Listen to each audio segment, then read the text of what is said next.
Chittagong রয়্যালসের management তারা বিসিবির কাছে বিশাল এক চিঠি লিখে জানিয়ে দিল তারা অপারগ, তারা ফ্র্যাঞ্চাইজি চালাতে পারবে না, কারণ তাদের কাছে টাকা নেই, আর্থিক সক্ষমতা নেই। বিরাট প্রশ্ন জাগে, তাহলে তারা বিপিএল এ কেন এসেছিল? বিসিবি তাদেরকে দল কেন দিয়েছিল? বিপিএল গভর্নিং কাউন্সিল তাহলে আসলে কি পরীক্ষা নিরীক্ষা করে এই ট্রায়াঙ্গেল সার্ভিসকে দল দেওয়ার সিদ্ধান্ত নিয়েছিল? সেই প্রশ্ন আসে।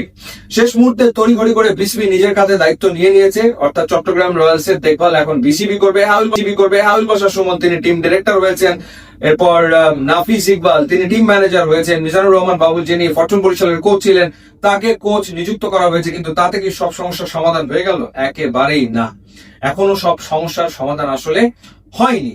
কারণ হচ্ছে বিদেশি প্লেয়ারদের সাথে চুক্তি করা বা যোগাযোগ করা, সেটা তো করা হচ্ছিল ফ্র্যাঞ্চাইজি ওনারদের পক্ষ থেকে। এখন তাহলে এই যে একের পর এক বিদেশি ক্রিকেটার চট্টগ্রাম রয়্যালসে তারা যে আর আসেনি, তারা বিপিএল স্কিপ করেছে, কারণ তারা বুঝতে পেরে গিয়েছিল তাদেরকে ইনফ্যাক্ট বাংলাদেশ থেকেও জানানো হয়েছিল যে তারা এখানে এলে পেমেন্ট পাবে না, সেই কারণে চট্টগ্রাম রয়্যালসে কোনো বিদেশি আসছিল না।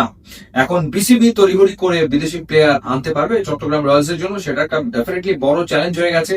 লজিস্টিক সাপোর্ট পুরোটা এখন বিসিবি কে প্রোভাইড করতে হবে, সেই ঘটনা তো আছে। এরপরে আমরা কি দেখলাম? নোয়াখালী এক্সপ্রেস সেই দল প্র্যাকটিস করতে মাঠে এসছে, all of a sudden Khaled Mahmud Sujon এবং তালা জুবায়ের দলের কোচ, দুই কোচ, তারা রাগারাগি করে মাঠ থেকে বেরিয়ে গেল, সিএনজিতে করে তারা হোটেলে চলে যাবে, তারা চলে আসবে ঢাকাতে, তারা নোয়াখালীর সাথে নেই। এই ঘোষণা তারা দিতে যাচ্ছে যখন বিপিএল শুরুতে একদিন বাকি। কারণ কি? কারণ হচ্ছে যে এই ম্যানেজমেন্টের পক্ষ থেকে তাদের সাথে দুর্ব্যবহার করা হয়েছে, যতগুলো প্র্যাকটিস বল থাকার কথা ছিল সেগুলো নেই, অর্থাৎ যা চাওয়া হয়েছে সেগুলো কোনো কিছু নেই, অগোছালো এক অবস্থা। তো এই অবস্থার ভেতরে খালিদ মাহমুদ সুজন এবং তালা জুবায়ের তারা দায়িত্ব পালন করতে চান। পরে তাদেরকে বুঝিয়ে শুনিয়ে প্রেসিডেন্ট আমিনুল ইসলাম বুলবুল তাকে হস্তক্ষেপ করতে হয়েছে। এরপর দেশ ট্রাভেলস এর যারা ওনার হয়েছেন তারা আবার বুঝিয়ে শুনিয়ে খালিদ মাহমুদ সুজন তালা জুবায়েরকে মাঠে এনেছেন। এই হলো গিয়ে বাস্তবতা। এরকম কি এবার হওয়ার কথা ছিল? এবার না নিট অ্যান্ড ক্লিন বিপিএল হবে, পরিষ্কার পরিচ্ছন্ন খেলা হবে, এই হলো গিয়ে তার নমুনা। সবচেয়ে বড় প্রশ্ন হচ্ছে যে এত সময় নিয়েছে বিসিবি দলগুলো ফ্র্যাঞ্চাইজিদের দেওয়ার ক্ষেত্রে, এত যাচাই বাছাই তারা করেছে। 12টা প্রতিষ্ঠান, একটা দুটা নয়, 12টা প্রতিষ্ঠান তারা আসলে আগ্রহ প্রকাশ করেছিল দল নেওয়ার ক্ষেত্রে, এবং ফিনান্সিয়াল ক্যাপাবিলিটি কার কিরকম রয়েছে সেটা যাচাই বাছাই করতে প্রায় সপ্তাহ দুয়েক সময় লাগিয়ে ফেলেছিল বিসিবি গভর্নিং কাউন্সিল।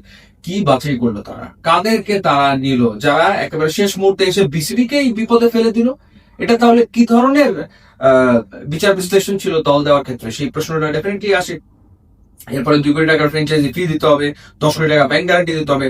তখনও দলগুলো যখন 9-6 করছিল বিসিবি, তখন যদি সিদ্ধান্ত নিয়ে ফেলতো আজকে তো এই দিন ক্রিকেট বোর্ডের দেখা লাগে না, আজকের এই ঘটনার মুখোমুখি তো বিপিএল গভর্নিং কাউন্সিলের হতে হয় না। কিন্তু তারা সেগুলো আসলে করেনি, তারা তখন থেকে ছাড় দিয়ে এসছে, শেষ মুহূর্তে এসে বিশাল বিপদে পড়ে গেছে। একটা সময় এরকম খবর রটে গেল যে চট্টগ্রাম রয়্যালসের দায়িত্ব তো নিতেই হচ্ছে, নোয়াখালী এক্সপ্রেসের দায়িত্ব বিসিবি কে নেওয়া লাগতে পারে। কি একটা অবস্থা! মানে টুর্নামেন্ট খেলছে যে কটা দল, তার ভিতরে 2টা দলের দায়িত্ব শেষ করতেছে বিসিবি নেওয়া লাগছে, এরকম একটা পরিস্থিতি তৈরি হয়ে গেছিল। অথচ পরীক্ষিত খুলনা টাইগার্সের যে ম্যানেজমেন্ট ছিল, তারা বিপিএল এর দল পরিচালনা করে এসছে, তারা কিন্তু আগ্রহ দেখিয়েছিল, কিন্তু তাদেরকে দেওয়া হলো না। কেন? কি কারণে তাদেরকে দেওয়া হলো না? সেই প্রশ্ন তো ওঠেই ডেফিনেটলি, যে কি কারণে তাদেরকে বাদ দেওয়া হয়েছে। তো সামগ্রিকভাবে লেজে গোবরে অবস্থার ভেতরে বিপিএল শুরু হচ্ছে। প্রত্যেকবার যা হয় মানে নানা রকমের ঘটনা ঘটতে থাকে খেলা শুরু হওয়ার আগে, এবারও ঠিক তাই হলো। অর্থাৎ মুখে মুখে অনেক কথা, কিন্তু কাজের ক্ষেত্রে ঠন ঠন।